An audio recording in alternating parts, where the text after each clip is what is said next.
Hermanos, buenas tardes. Espero que estén con las fuerzas suficientes como para escucharme en esta tarde. Voy a hablar acerca del tema del reino de Dios y la familia. Mi nombre es Edwin José Callejas, para quienes aún no me conocen. Soy un misionero de Equipando Siervos y también de la iglesia anfitriona de este evento, de la iglesia Bethesda. Actualmente estoy viviendo en el Perú. Vivo allí como 10 años ya. He vivido unos 7 años en una ciudad que se llama Huánuco y actualmente estoy viviendo en Arequipa desde hace 3 años. Así que, bueno, si en algún momento deciden visitar a Mollendo o alguna playa que está cerca de Arequipa, son bienvenidos a nuestro hogar. También soy uno de los pastores de la iglesia Bethesda. Cada año venimos con mi familia durante el verano, enero y parte de febrero, y nosotros, estamos gustosos de regresar a La Paz y, es un tiempo en el que podemos servir a la iglesia, ¿no? Es una iglesia que apreciamos mucho, es la iglesia que nos ha apoyado y nos ha enviado justamente a trabajar allí en el Perú. Estamos muy agradecidos por la iglesia, su cuidado amoroso, sus oraciones fortalecen a mi familia y a mí personalmente. En estos días hemos estado escuchando el tema acerca del reino de Dios. Y claramente nuestros pastores nos han dado un panorama muy preciso acerca de lo que significa el reino de Dios. Podemos entenderlo como el gobierno de nuestro Dios, como Rey soberano sobre toda la creación. Un gobierno que además es universal y es eterno. El tema del reino de Dios es uno de los temas que nos ayudan a tener un panorama acerca de la historia de la redención, desde un principio hasta el final. Saben, en cierta ocasión, cuando estuve hablando sobre el reino de Dios allí en el Perú, saben, al final de todo el evento, se acercó a mí un hermano y él me preguntó, me dijo: pastor, ¿de qué denominación es usted? ¿Es testigo de Jehová?, me preguntó, ¿no? Porque usted ha hablado del reino de Dios y yo sé que solamente los testigos hablan del reino de Dios. Entonces, usted es testigo de Jehová, me dijo el hermano, ¿no?, en esa ocasión. Entonces tuve que decirle, sí, ¿no?, soy un testigo de nuestro Señor, pero no soy miembro de esa institución, no pertenezco a esa organización, los testigos de Jehová. Pero en un sentido sí soy un testigo de nuestro Señor. Para muchas personas, por lo menos en el ámbito donde nosotros trabajamos en el Perú, hablar del reino para ellos tiene como relación con lo que los testigos de Jehová están enseñando. La iglesia, por lo menos allí, tiene muy poca información en cuanto al reino de Dios. El tema del reino de Dios, les dije, no es un tema exclusivo de una organización. Es más, ellos han distorsionado esta verdad para sus propios fines. Saben, el tema del reino de Dios fue uno de los distintivos de las iglesias reformadas en la época de Martín Lutero y los reformadores posteriores, quienes hablaron de la suficiencia de las Escrituras, hablaron de la teología del pacto, la soberanía absoluta de Dios en sus decretos eternos, pero también hablaron del reino de Dios como una verdad histórica y redentora. A lo largo de estos días hemos visto cómo esta verdad está descrita claramente en la Biblia, en el Antiguo Testamento. El Salmo 93, 1 al 2 dice: el Señor revestido de esplendor, el Señor se ha revestido de grandeza y ha desplegado su poder, ha establecido el mundo con firmeza, jamás será removido. Hemos visto cómo este reino ya ha sido establecido, pero la sumisión voluntaria de sus criaturas está en proceso, de manera que el reino del Rey se está desarrollando y está creciendo a lo largo de la historia, creciendo hasta llenar toda la tierra. Cuando Jesús nuestro Señor, sus discípulos le pidieron, ¿no?, que Él les enseñara a orar, Jesús dijo esto: ustedes deben orar así: Padre, Padre nuestro que estás en los cielos, santificado sea tu nombre, venga tu reino, hágase tu voluntad en la tierra como en el cielo. Allí Jesús nos enseña a orar para que el reino de Dios sea manifestado en toda la tierra como en el cielo. Parte de lo que quiso decir era que nosotros debemos pedirle a Dios que venga a la tierra en su real esplendor glorioso y que su irresistible presencia llene la tierra, así como en el cielo, y su voluntad sea hecha. Y justamente esa presencia va creciendo por medio de las familias de los creyentes, hasta llenar la tierra de adoradores que se someten voluntariamente su voluntad al Rey. El Salmo 145 al respecto dice: generación a generación celebrarán tus obras y anunciarán tus poderosos hechos. Una de las maneras como ese reino de Dios va a ir creciendo, una de las maneras como este anuncio va siendo conocido de generación a generación, uno de los ámbitos en los que esto se va hablando de una generación a otra generación, justamente es en la familia. Y de eso voy a hablar en esta tarde, acerca del reino de Dios y la familia. Quiero pedirles que puedan inclinar su rostro y juntos podamos orar a nuestro Señor. Padre Santo, queremos darte gracias porque has permitido que podamos estar estos días aquí, Señor, hablando, Señor, de tu reino. Padre, te rogamos que tú puedas llenar nuestro entendimiento, Señor, y puedas poner claridad en nuestras mentes, pero convicción en nuestros corazones, Señor. Que cada uno de los aspectos del reino que hemos estado aprendiendo de manera, Señor, tan práctica, pueda ser, Señor, la guía que nos ayude a vivir de manera piadosa en este mundo. Señor, te ruego que tú ahora puedas también asistirnos de tal manera, Señor, que podamos entender también, Señor, este tema del reino y la familia, su relación con la familia.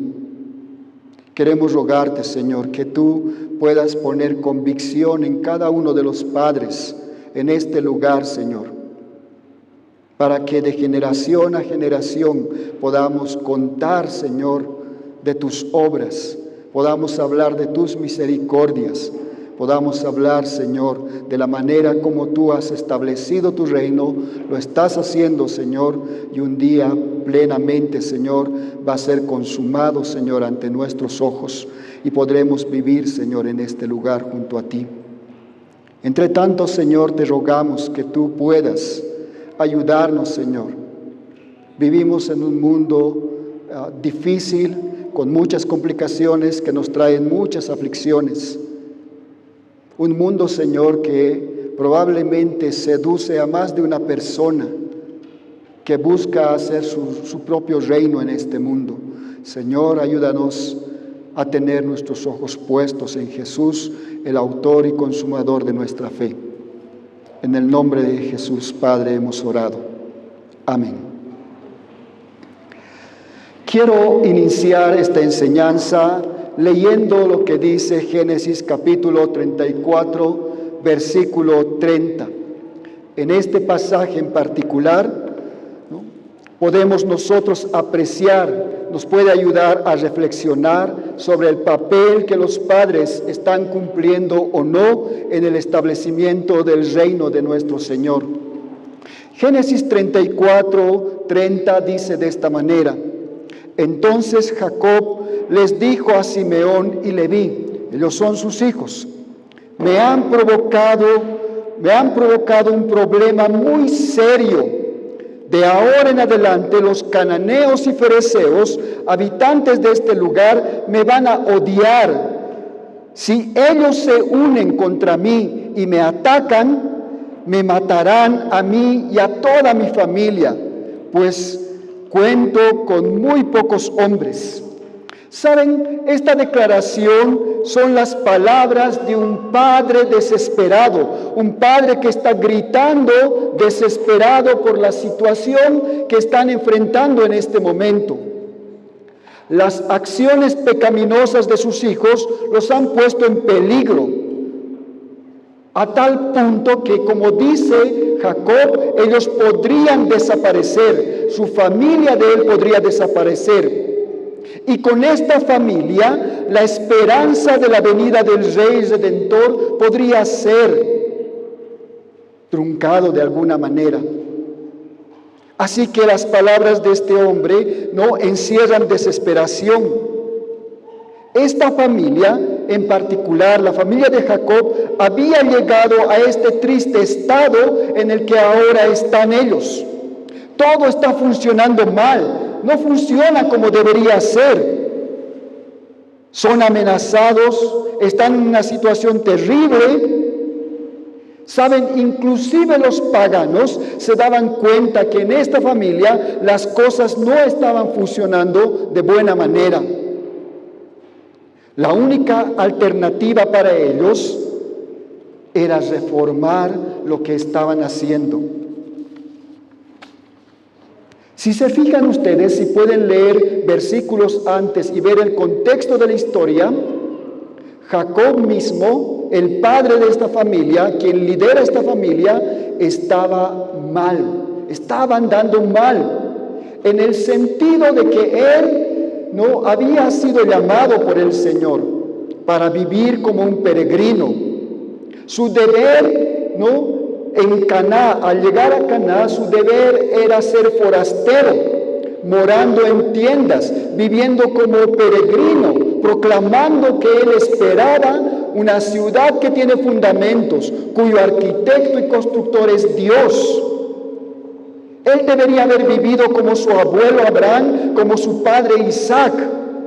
Sin embargo, él se establece, llegó a esta región, se estableció en Sucot y dice que él plantó sus tiendas en este lugar, y no son tiendas de peregrino, sino de alguien que muestra deseo por una vida establecida parecida a la de sus vecinos. Él había llegado a este sitio, pero está pensando que en este sitio él puede establecerse. La grandeza y el esplendor de su hermano Esaú, porque un tiempo atrás él se había encontrado con su hermano Esaú después de 21 años, y Esaú había venido a su encuentro de él con 400 hombres. Así que Esaú estaba mostrando su grandeza, y parece que este encuentro no solamente ha deslumbrado a Jacob, sino también a los hijos de Jacob, quienes probablemente querían tener lo que su tío Esaú tenía, ser líder de un gran clan, un clan próspero. Ciertamente, seguramente esto tuvo efecto desastroso en sus hijos, en toda su familia. Deseaban también el mismo prestigio que el tío había mostrado delante de ellos, también ellos lo querían. La única hija de este hombre, Dina, influenciada por la vida social de las mujeres de este lugar, había sido invitada seguramente a bailes, a reuniones de los más altos círculos de la tierra en este sitio. Habrá visitado la casa de este hombre, de este príncipe Siquem, el refinado joven, un caballero respetable en este lugar, quizás dueño de una mansión y propiedades. Pero en una de esas visitas, algo muy terrible ocurre. Y no es necesario mencionar esto que ha ocurrido. Es terrible lo que ocurre. ¿Cómo reaccionan los hermanos de Dina? Los hermanos de Dina, enojados por lo que ha pasado, en el ardor de su ira, cometen asesinato, pecan, cometen crimen con alevosía. Y cuando su padre les dice, ¿por qué han hecho eso?, ellos no muestran arrepentimiento. Lo que ellos alcanzan a decir es, deberíamos haber permitido que este hombre haga esto con nuestra hermana. En lugar de sentir arrepentimiento, ellos están justificando sus acciones. Han llegado a este punto esta familia. Por eso el grito de Jacob en Génesis 34:30, todo es un desastre en medio de su familia. Pero ¿cómo es que han llegado hasta este punto? ¿Acaso ellos no sabían que los hijos de Dios no pueden mezclarse con el mundo sin sufrir el mal? ¿Acaso ellos habían olvidado las promesas de que la simiente de la mujer no debe juntarse con la simiente de la serpiente? ¿Cómo han llegado a este punto? ¿Cómo pueden salir de este hoyo al cual se han metido? Dios, que es fiel a sus promesas, es fiel a su pacto, es la manera como Dios se relaciona. En este reino que ha establecido, Él se relaciona por medio de pactos, y Él, que es fiel a su pacto, no los va a dejar en esa situación. Génesis 31:5 nos dice: dijo Dios a Jacob, levántate y sube a Betel, deja Sucot, deja ese lugar, levántate, levanta tus tiendas y dirígete, sube a Betel y quédate allí y haz allí un altar al Dios que se te apareció cuando tú huías de tu hermano Esaú.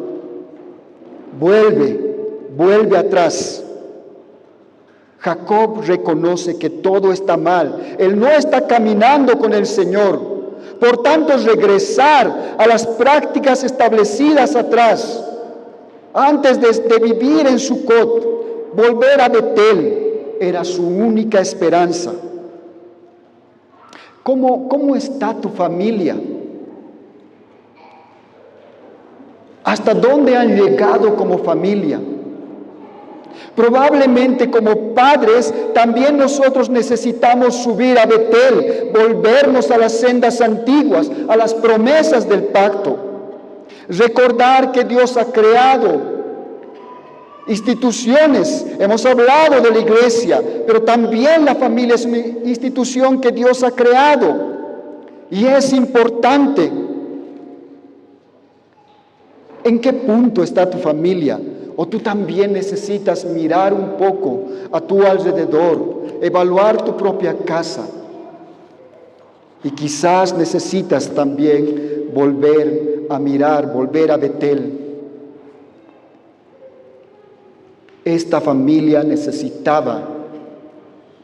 ellos necesitaban volver a las viejas promesas del pacto. ¿Qué necesita tu familia? Lo primero que vamos a ver cuando hablamos de la familia, cuando hablamos del reino y la misión de la familia, nosotros vamos a hablar de la misión de Dios para las familias en primer lugar. Si hay una reforma, nosotros necesitamos entender de dónde debemos partir, cuál es la misión de Dios, a qué Dios nos ha llamado. Cuando hablamos de este llamado de Dios para las familias, probablemente surgen ideas erróneas sobre su fin. Como hay visiones en el mundo acerca del fin de las familias, ¿cuál es el propósito de las familias? Hay visiones románticas y centradas en el hombre. Por ejemplo, una de estas visiones dice: Dios ha establecido las familias para que sus hijos sean felices, para que puedan aprender principios correctos en un ambiente de amor. Ahora, ¿notan esta declaración? Parece cristiana esta declaración, pero es una declaración centrada en el hombre, centrada solamente en nuestra necesidad de querer ser felices en este mundo. Por eso hay visiones en cuanto a la familia que a veces están muy centradas en nosotros. Parece ideal, pero nada realista, en el sentido de que la familia no es un fin en sí mismo, no lo es. Pero sabes, también hay visiones totalmente opuestas y agresivas en contra de la familia, que buscan el fin de ellas, de las familias. Kate Miller, una mujer feminista, ella dijo, ella escribió un libro llamado Política Sexual, y en este libro ella escribe que la familia debe desaparecer porque oprime y esclaviza a las mujeres. Por tanto, las corrientes de nuestra época están buscando deshacer la familia con varias políticas. Así que, por un lado, hay una visión bien romántica, centrada y humanista, ¿no?, de que nos dicen que, bueno, el propósito de la familia es ser felices, ¿no? Que todos aprendan cosas bonitas y ser felices. Por otro lado, hay visiones que están buscando desaparecer las familias, porque como esta mujer las ven como un medio de opresión y de esclavismo a las mujeres. No hay duda de que la familia está bajo un ataque muy grande. Entonces, si ninguna de estas visiones es la correcta, ¿cuál es la misión de Dios para las familias?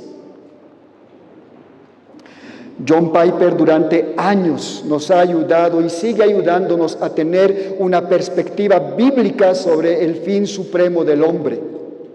Él es bíblico, lo que él dice lo saca de la Biblia, no es su propia postura.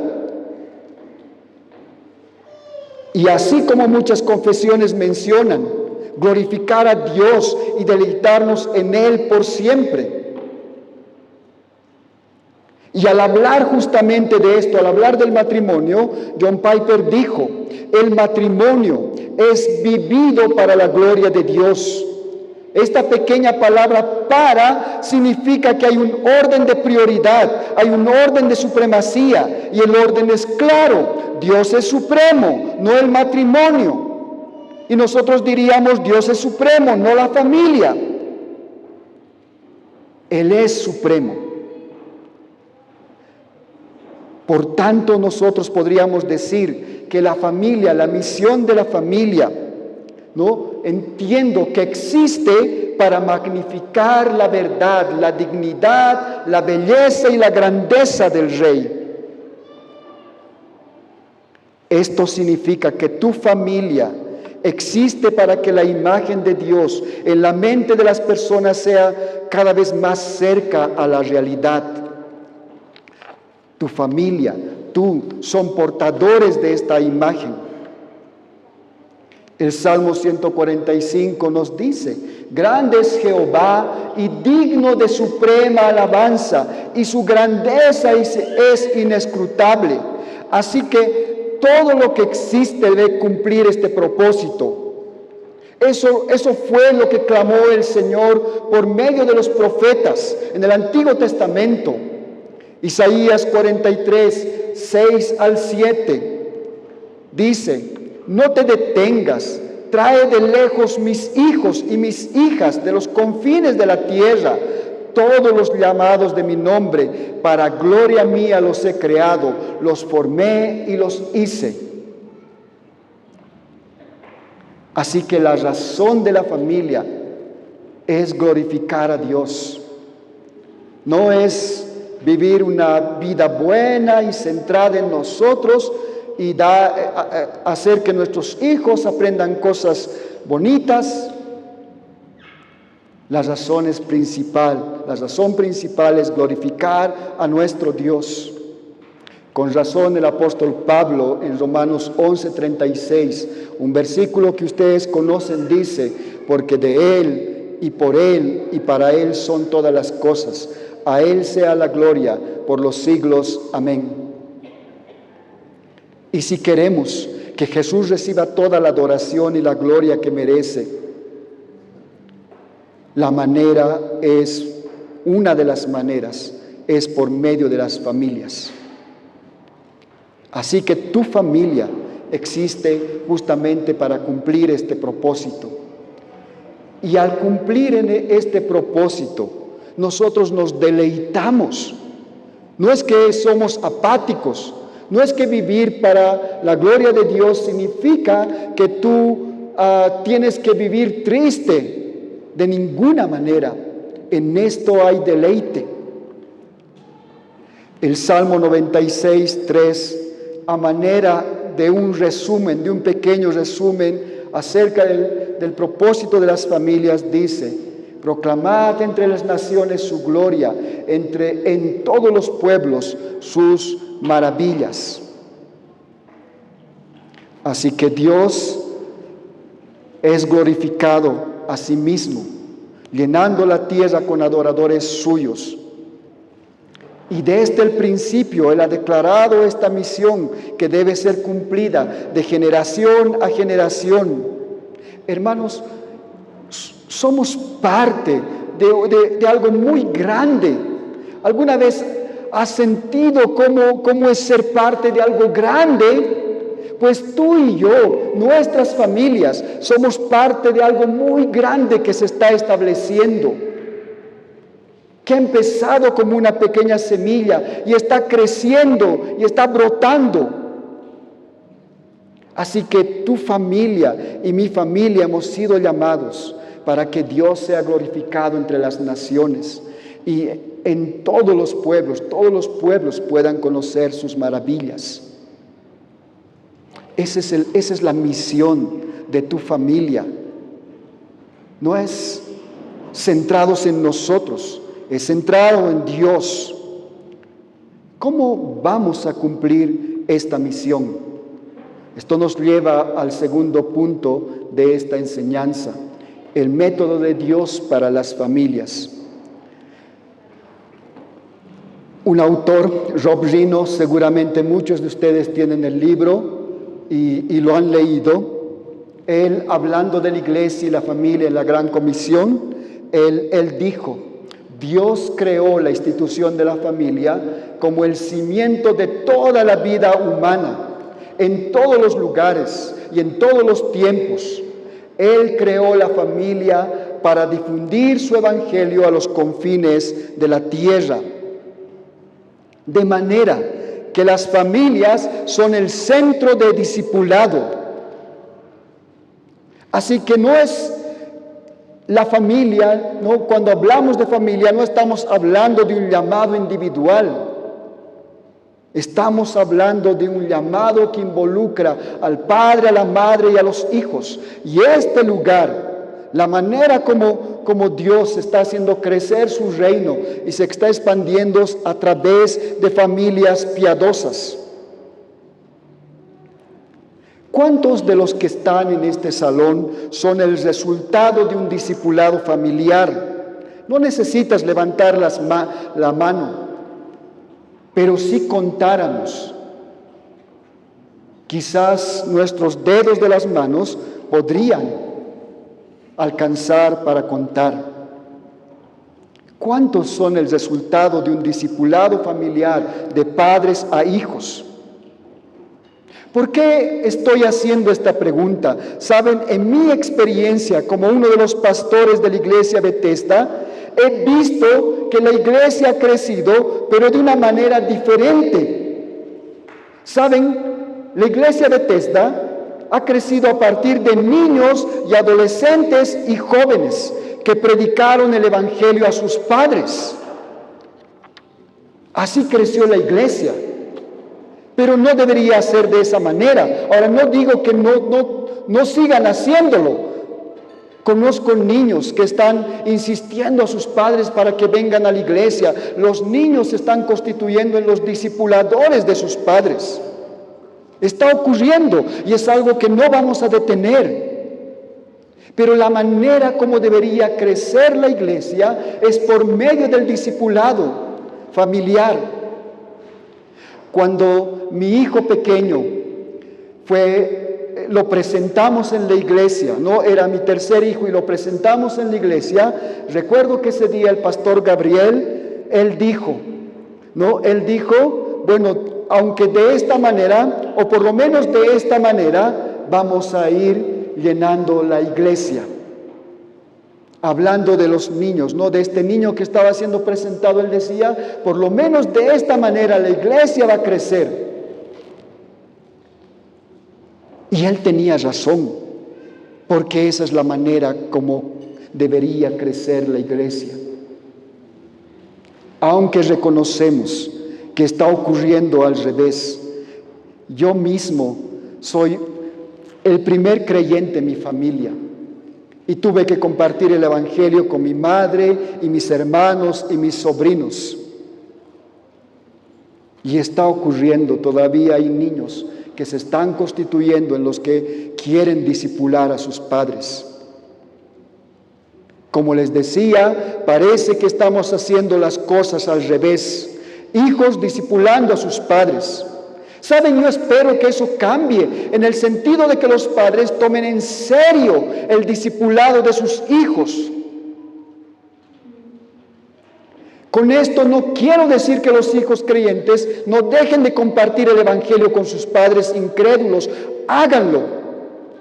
Pero mi anhelo y el anhelo del Señor es que los padres creyentes no descuiden esta tarea. Y así la tierra será llena de la gloria de Dios. ¿Saben? La familia no fue creada simplemente para proveer alimento, protección, vestimenta o compañía. Pero si se dan cuenta como padres, la mayoría de nuestros esfuerzos están dirigidos a esta tarea. ¿O no les pasa eso como padres? Que mi hijo reciba la mejor educación, el mejor colegio. No importa cuánto tenga que trabajar, pero tiene que ir al mejor colegio. Que mi hijo tenga la mejor ropa. Que mi hijo tenga los mejores cuadernos. O que tenga la seguridad o la comodidad de ir en un auto propio. Pueden notar que muchos de nuestros esfuerzos como padres está dirigidos simplemente a proveer o alimento o protección o vestimenta o compañía a nuestros hijos. Pero ¿qué en cuanto a su eternidad? ¿Cuánto estás invirtiendo en cuanto a su eternidad? ¿Qué es lo que estás haciendo? ¿Te estás desgastando por darle cosas temporales, proveerle cosas temporales en esta vida? ¿Pero qué en cuanto a la eternidad? Dios no ha creado a las familias para que únicamente tú hagas esto. Y con esto no estoy diciendo que no debas hacer esto. Hazlo, pero esta no es tu tarea principal como padre. No lo es. Recuerda que Dios creó la familia para ser discípulos. Y a veces estamos buscando a quienes discipular. A veces queremos cruzar hasta al otro lado del mundo. No está mal. Yo mismo tuve que dejar mi ciudad para vivir en otra ciudad. No está mal. Pero sabes, tienes discípulos más cerca de lo que tú crees. Rob Gino, en su mismo libro, él dice: Dios ama los grupos pequeños de discipulado, solo que Él tiene otro nombre para estos grupos pequeños de discipulado. Él los llama familia. Él los ha creado. ha creado la familia para difundir su evangelio a los confines de la tierra. Quizás por eso es una de las instituciones más atacadas por el enemigo, que quiere evitar que este reino crezca. Y está haciendo todo lo necesario para quitarle la autoridad a los padres y delegar a las instituciones. Eso nos ha pasado. Hemos delegado nuestra autoridad a las instituciones, al colegio, a la escuela. Y ellos nos dicen cómo debemos criar a nuestros hijos. No hemos hecho nada para evitarlo. Inclusive gustosamente algunos han delegado su autoridad a los maestros y a las instituciones. Ha sido muy común escuchar cuando yo era niño, mi madre diciéndole al maestro, usted castíguele nomás, disciplínele nomás si es que es necesario corregirle, pero esta era una tarea de los padres. Pero eso es lo que hemos hecho. Hemos dejado que nos digan cómo debemos criar a nuestros hijos. Ellas nos dicen cómo debemos hacerlo. Y es interesante cómo Rob Rino en su libro habla de la jurisdicción. Así que las instituciones y el gobierno se han metido en nuestra jurisdicción y nosotros hemos dejado que ellos hagan esto. Pero no es el único ataque. Estamos dejando inclusive que la familia sea deformada de muchas maneras. La están sustituyendo a la familia por algo impropio. Está cambiando el modelo familiar de padres o madres e hijos. Y no necesito decir mucho en esto porque claramente ustedes saben a qué me estoy refiriendo. Desde un principio, las Escrituras han establecido roles claramente para cada uno de los miembros de las familias. Dios ha llamado a estas familias desde un principio. Dios, al dirigirse a Adán y Eva, que eran la obra cumbre del Creador, Dios les dijo a ellos, dice la Biblia, que los bendice. Dice la Biblia en Génesis 1:28, Dios bendice, dice Adán y Eva, bendice su creación, dice, los bendijo con estas palabras: sean fructíferos, multiplíquense, llenen la tierra y sométala, dominen a los peces del mar y a las aves de los cielos y a todos los reptiles que se arrastran por el suelo. Dios, en su mandato cultural, Él ha determinado que tengamos dominio sobre la tierra, pero honrando su poder soberano, honrando su santidad en cada esfera de nuestra vida. Tengamos dominio en cada esfera de nuestra vida. Pero además en ese mandato cultural dice que llenen la tierra de personas que tengan la misma pasión por el único Dios.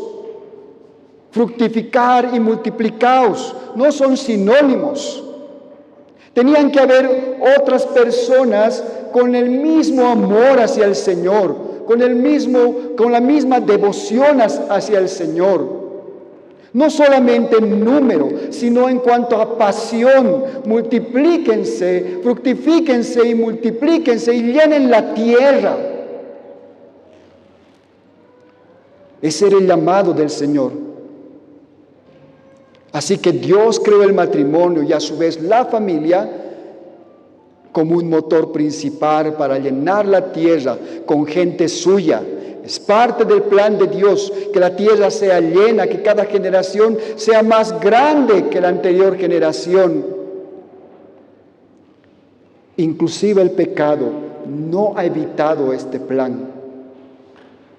El pecado no ha tenido, aunque ha tenido el propósito de estorbar los planes de Dios, nunca puede hacerlo.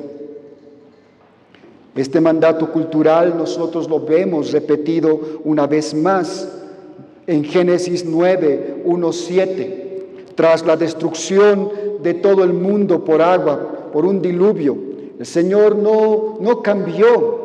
Dice en Génesis 9, 1 al 7, o el versículo 7, bendijo Dios a Noé y a sus hijos y les dijo, fructificad y multiplicaos y llenad la tierra. El mandato cultural está ahí, todavía está ahí.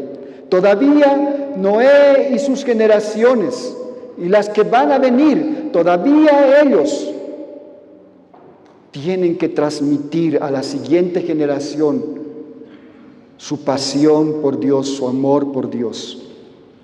Tienen que haber otros Noés con el mismo amor hacia el Señor. Más adelante también en la misma palabra del Señor nosotros podemos ver que esta bendición, este mandato, ¿no?, en forma de bendición se le da a Isaac. Isaac más bien se le da a su hijo Jacob con estas palabras. Génesis 28:3, y el Dios omnipotente te bendiga y te haga fructificar y te multipliques hasta llegar a ser multitud de pueblos. Así que este pueblo, un pueblo de Dios, tenía que crecer para que vivan en el lugar de Dios, bajo el gobierno de Dios. Así que el mandato no ha cambiado.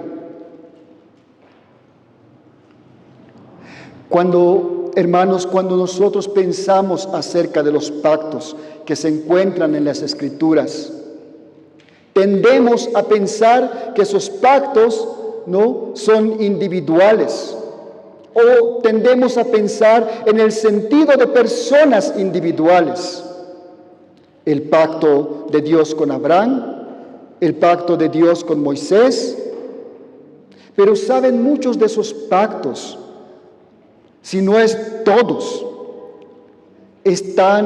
son pactos multigeneracionales, donde claramente las familias están involucradas. Mira lo que dice en lo que hemos leído hace rato, Génesis 9, 8 al 9, en lo que hemos leído. Dios le habló otra vez a Noé y a sus hijos y les dijo, yo establezco mi pacto con ustedes y ¿con quiénes? Sus descendientes. Así que la familia es parte de estos pactos, porque son los beneficiarios de las bendiciones establecidas, si ellos son fieles. Veamos otro ejemplo, en el caso de Abraham. Génesis 17, versículo 7. Dice, estableceré mi pacto contigo y con tu descendencia como pacto perpetuo por todas las generaciones. Yo seré tu Dios y el Dios de tus descendientes. Pueden notar que los pactos no son en sentido personal, sino que Dios hace estos pactos con estas cabezas de familia, pero por medio de ellos claramente están relacionados, o Dios está haciendo un pacto con las familias, con las generaciones, con tus descendientes. Yo seré tu Dios y el Dios de tus descendientes. ¿Cómo Abraham va a llevar adelante esta misión? ¿Cómo lo va a hacer? Él va a tener que ir, Dios dice que debo llenar la tierra de adoradores, entonces iré donde los cananeos, a ellos les voy a decir que conozcan a Dios y ellos sean parte del pueblo de Dios. No, Él no hace eso. Él no hace eso.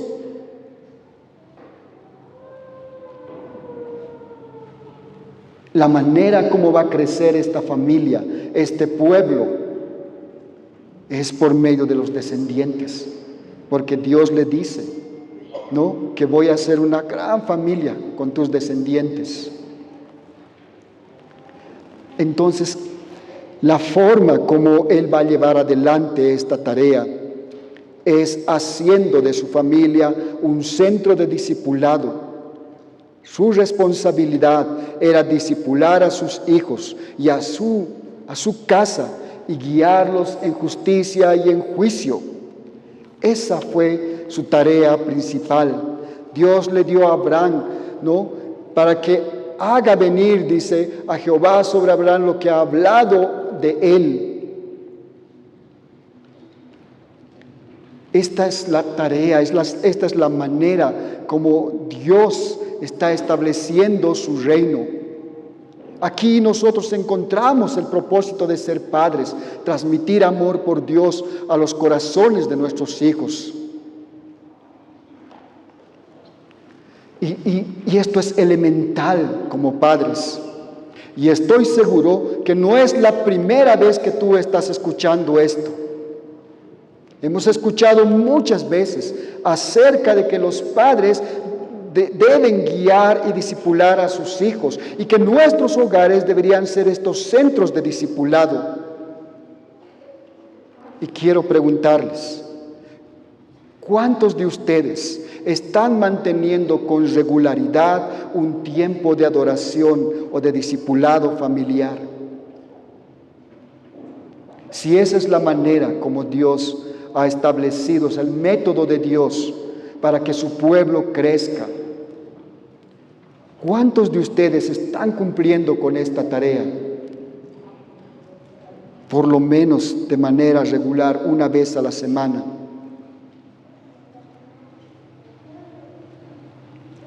No necesitan también levantar la mano para no avergonzar a los que no lo están haciendo. Pero es algo que debes preguntarte, es algo en lo que debes meditar. Veo muchos jóvenes, un día van a ser padres. Debes saber que este es tu llamado como padre.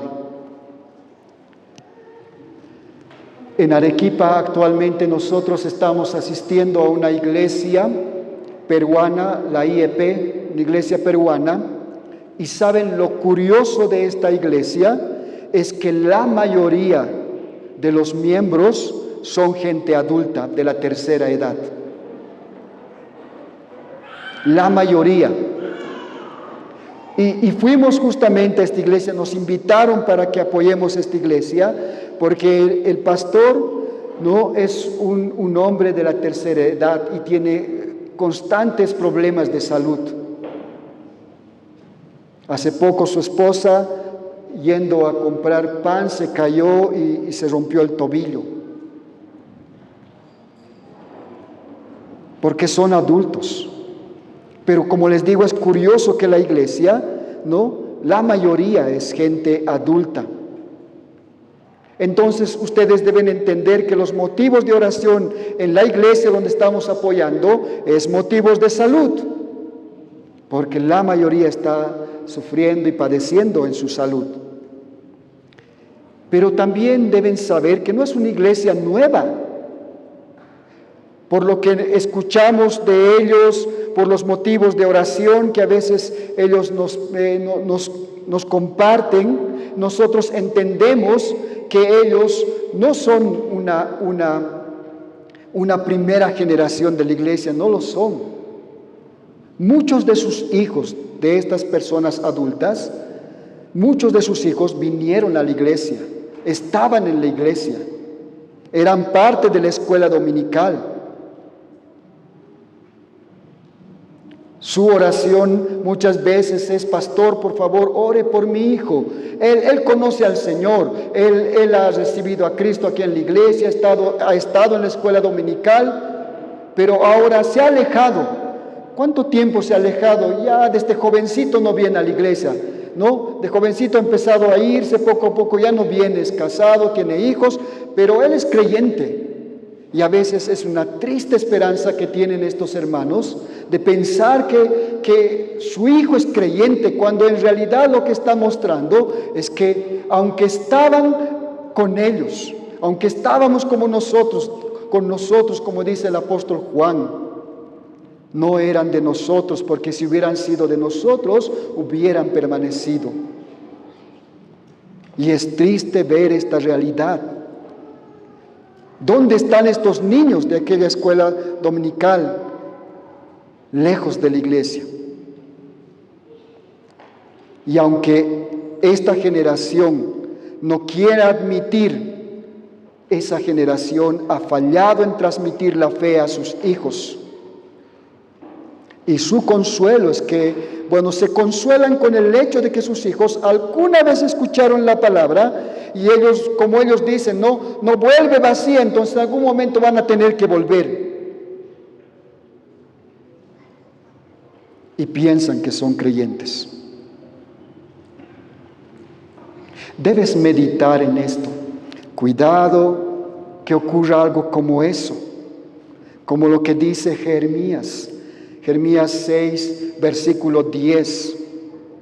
¿No? Es el lamento del profeta al ver al pueblo, un pueblo que debería, ¿no?, hablar de las maravillas del Señor, un pueblo que debería compartir estas maravillas a los pueblos, a los otros pueblos.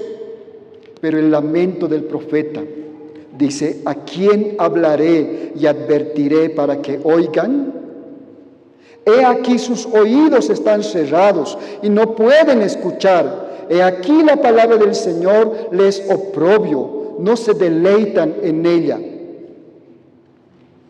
Qué triste, es un lamento. Él ve al pueblo y él puede ver esta realidad. ¿A quién hablaré y advertiré para que oigan? No hay personas dispuestas a escuchar. ¿Qué vas a hacer? Cuando son pequeños, los niños pueden escucharte, pero cuando son mayores, si tú no les has hablado, quizás lo único que puedas recibir es rechazo tras rechazo. Así que piensa. La manera como Dios está haciendo crecer su reino es por medio de familias piadosas, padres piadosos que toman muy en serio su papel de hacer discípulos de sus hijos. Que su casa se convierta en un centro de discipulado. Que sus hijos se llenen de la pasión, de amor hacia el Señor. Que sus corazones de sus hijos estén rebosando de ese amor al Señor. Y la manera como Dios, aunque no es la única manera, ¿no?, la manera como tú vas a hacer esto, por lo menos está descrito de una manera muy clara en Deuteronomio capítulo 6, 4 al 9. No es también la primera vez que has visto este pasaje que está en la Biblia, en Deuteronomio 6, 4 al 9. Así que no voy a decir mucho acerca de este pasaje, lo voy a leer y solo algunas cosas quiero mencionar. Dice: oye Israel, Jehová nuestro Dios, Jehová uno es. Y amarás a Jehová tu Dios de todo tu corazón, de toda tu alma y con todas tus fuerzas.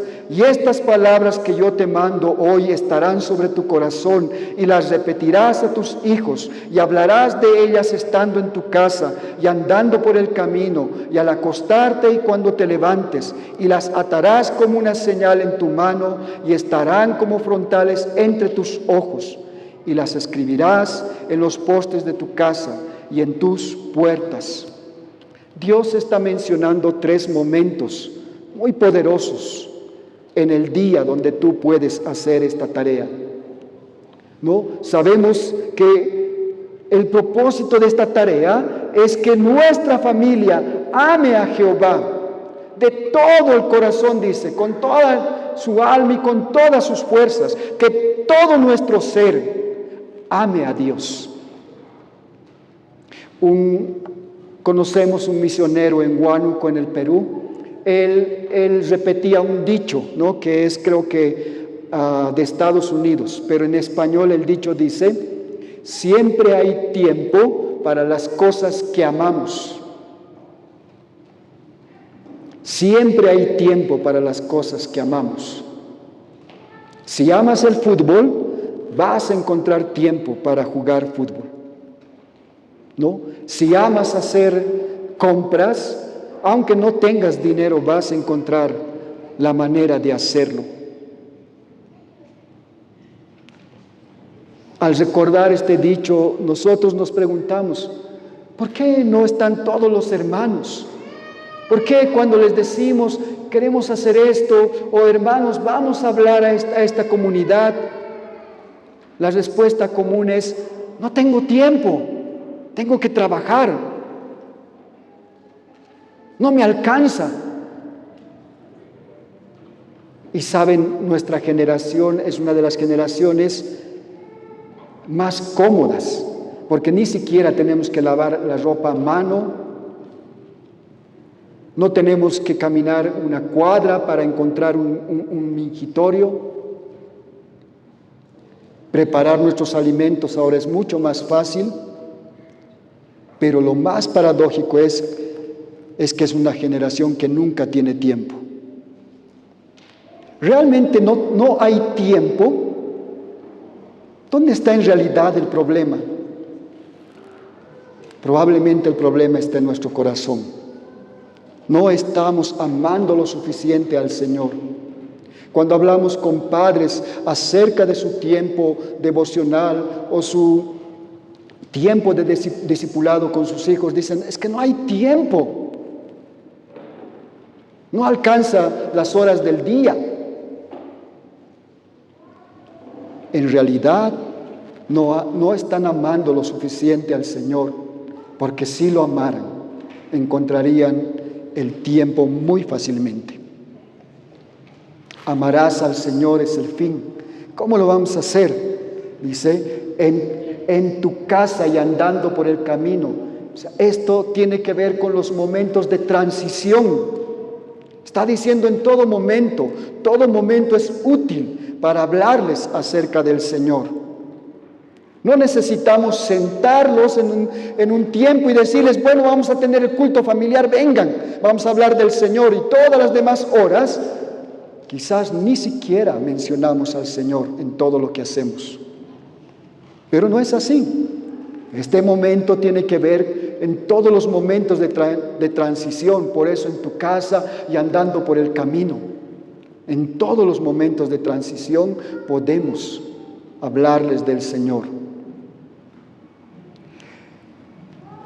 Al acostarte, cuando termines tu día, cuando el día está acabando, puedes hablarle del Señor y no necesitas dar un discurso de media hora. No necesitas hacer algo así. Cuando te levantes, cuando empieza tu día, tenemos 3 momentos poderosos para hablar del Señor: al empezar el día, durante el día y en la noche antes de dormir. Prácticamente es todo el tiempo. Hablarles del Señor para que ellos puedan amar a Dios. Y amar a Dios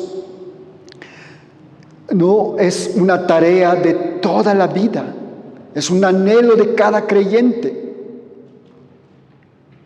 Es interesante cómo en Deuteronomio Dios vincula su plan del reino con los padres, con sus hijos y la vida espiritual de la familia, porque involucra a toda la familia.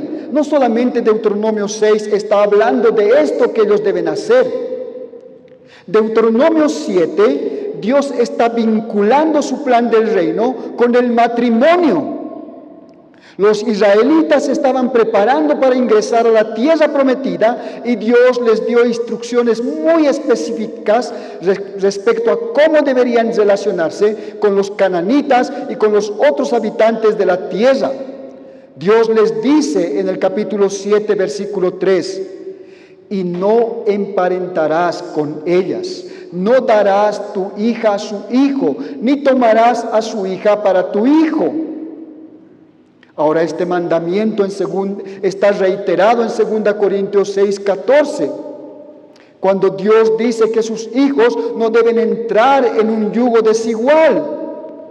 Pero ¿por qué Dios está preocupado en asuntos de matrimonio de los israelitas? ¿Por qué se está involucrando en esto? ¿Acaso no hay asuntos más importantes acerca del reino? ¿No hay preocupaciones más grandes acerca del reino?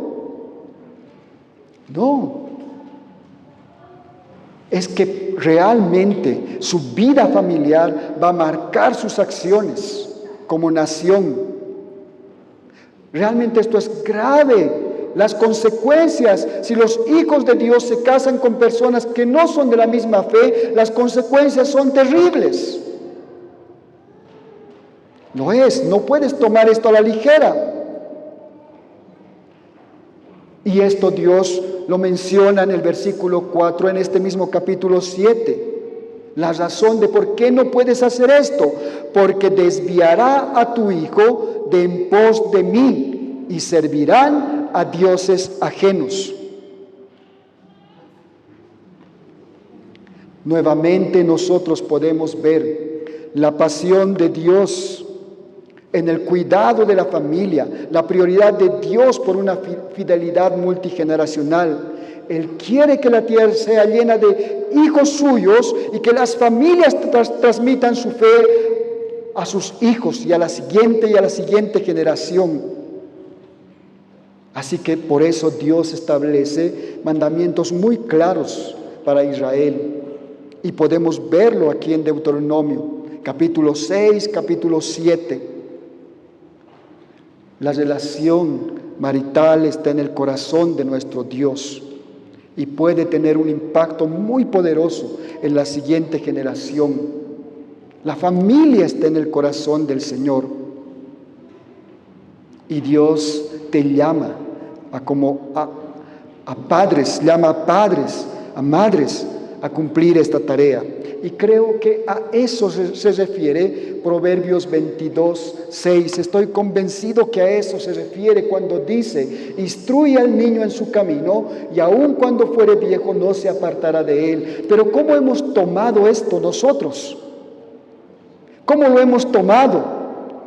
Lo hemos tomado como que, bueno, tengo que llevar a mi hijo, le voy a comprar su Biblia cristiana con dibujitos, y le voy a comprar su Biblia y le voy a llevar a la escuela dominical, le voy a entregar a la maestra y bueno, la maestra le va a enseñar. Estoy instruyendo a mi hijo en su camino.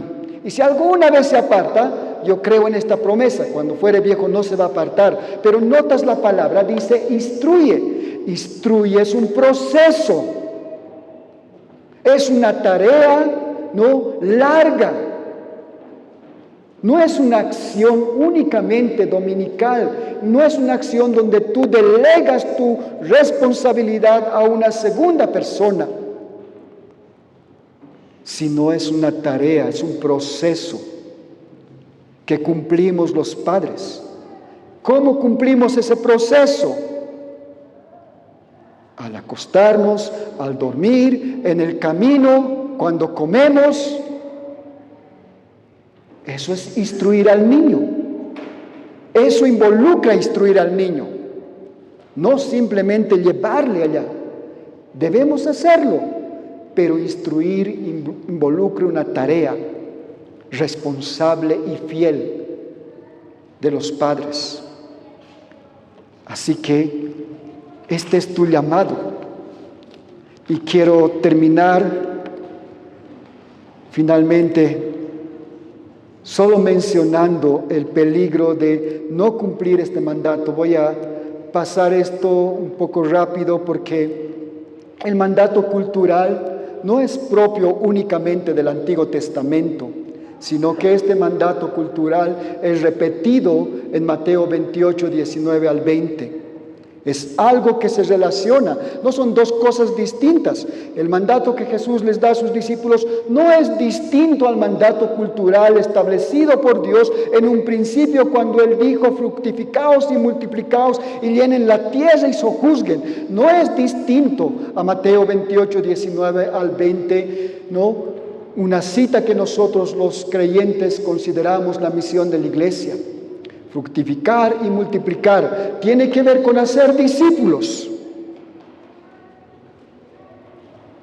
Llenad la tierra, Jesús dijo, a todas las naciones. sojuzgarla. Jesús dice, enseñando que guarden todas las cosas que os he mandado. Entonces no son dos cosas distintas. Es increíble la relación que hay el Antiguo Testamento con el Nuevo Testamento. Así que este mandato está al principio allá y nuevamente es repetido por nuestro Señor Jesucristo, quizás utilizando otras palabras, pero el mismo propósito. Hagan discípulos a todas las naciones, enseñando que guarden estas cosas. No es distinto a Génesis 1:28, fructificad y multiplicad, llenad la tierra y sojuzgarla. No es diferente. Vamos a ir ya concluyendo. El peligro de no cumplir con este mandato. Hay muchos ejemplos en la Biblia acerca de esto. Inclusive hay todo un libro en el Antiguo Testamento que nos habla justamente de esto, el libro de Jueces. Ahí está, si tú quieres arriesgar, mira Jueces, hasta dónde ha llegado el pueblo, porque la siguiente generación no conocía a Dios ni las obras que Él había hecho. Por tanto, cada uno va a vivir como bien le parece. Eso dice Jueces. Así empieza Jueces y así termina. Cada uno va a vivir como bien le parezca. Así que si no tomas en serio este mandato, ¿no?, las implicaciones son terribles. Richard Baxter, quien ha escrito El Pastor Reformado, él dijo esto: si descuidamos esto, arruinamos todo. ¿Qué podemos lograr nosotros para reformar una congregación si todo el trabajo, ¿no?, que tenemos que hacerlo solos y las cabezas de familia no cumplen las obligaciones que les corresponden? Si la obra del ministro comienza algo bien en algunas almas de una familia, el hecho de que dicha familia sea indiferente, mundana y no ore, lo apagará y dificultará en gran manera. ¿Qué va a pasar si descuidamos esto? Realmente lo arruinamos todo. Lo arruinamos todo.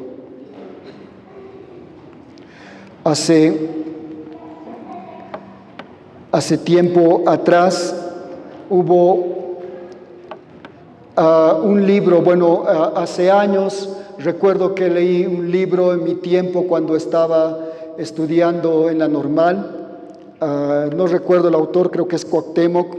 Entonces, ahí había una referencia acerca de una carta de un niño que había escrito a sus padres. ¿Saben?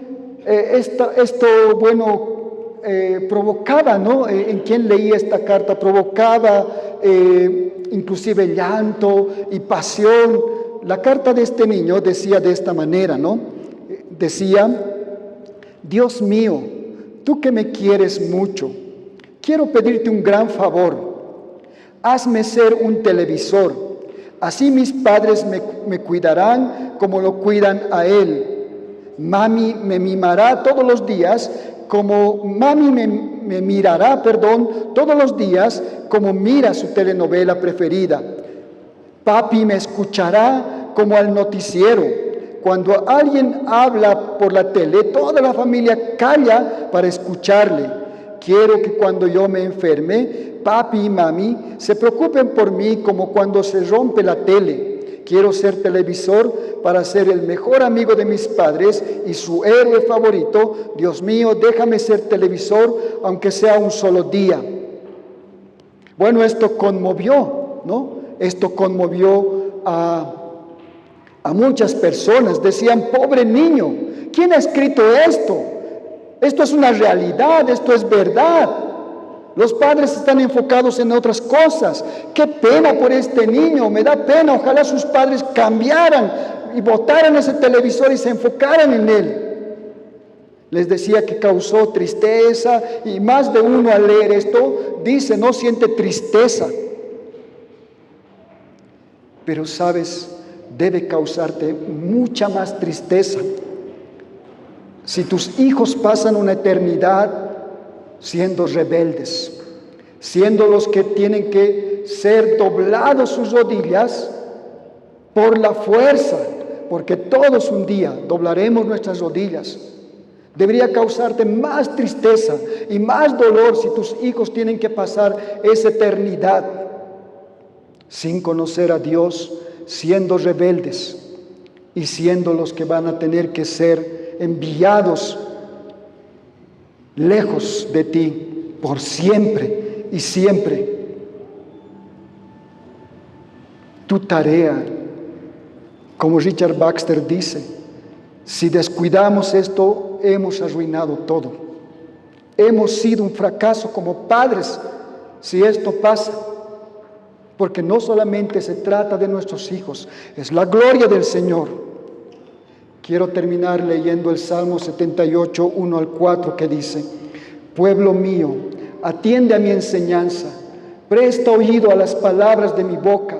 Mis labios pronunciarán parábolas y evocarán misterios de antaño, cosas que hemos oído y conocido y que nuestros padres nos han contado.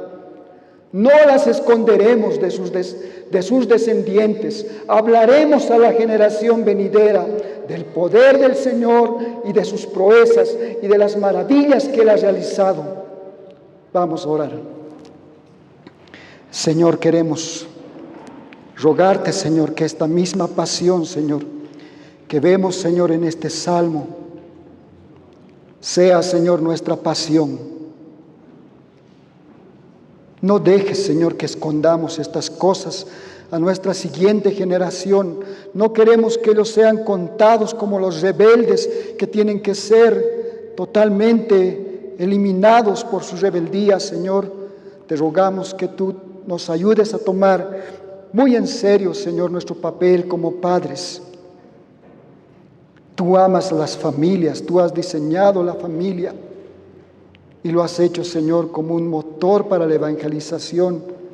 Te ruego, Señor, que tú puedas ayudarnos en esta tarea. Necesitamos, Señor, de tu ayuda. Necesitamos que tú transformes nuestros corazones. Inclusive, Señor, traigas arrepentimiento a nuestra vida, Señor, y puedas ayudarnos. Gracias por este tiempo, Señor, en el nombre de Jesús. Amén.